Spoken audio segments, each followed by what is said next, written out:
Hello, in this tutorial I'll show you how to get building materials in Township. Alright, so building materials are the backbone of your town's development, essentially for constructing community buildings, expanding your territory, and upgrading your barn. So I'm going to walk you through how to explore the most effective ways to acquire these vital resources. Number one, dispatch trains regularly. Trains are your primary source of building materials. So by sending out fully loaded trains, you receive materials like slabs, bricks, glass, nails, and hammers upon their return. Now remember, the more efficiently you fulfill train orders, the quicker they'll come back with the goods you need.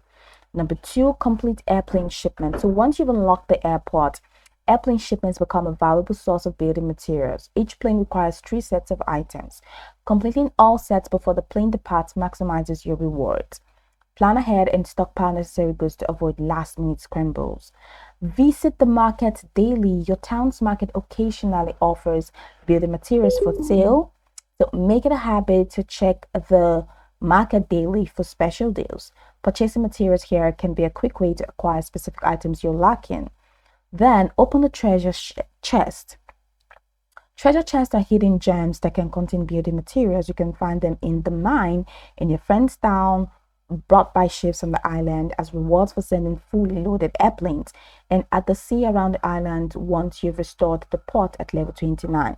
So keep an eye out for these chests to boost your material stockpile. Play at the House of Luck. So test your fortune at the House of Luck. So by using clovers, you can win various prizes, including building materials. It's a fun and potentially rewarding way to supplement your resources. Participate in regattas. Now, joining a co-op and participating in weekly regattas can yield substantial rewards. Completing tasks and achieving high ranking can earn you building materials among other valuable items. Utilize the tool exchange at level 60 plus. So upon reaching level 60, you unlock the tool exchange, which allows you to trade surplus building materials for special tools like drills, electric saws, jackhammers. These tools are essential for constructing higher level community buildings. So go over the tutorial from the top to the bottom to get acquainted with steps, and once you're done, you'll be good to go. I hope this tutorial marvelously helped you search. I'm just gonna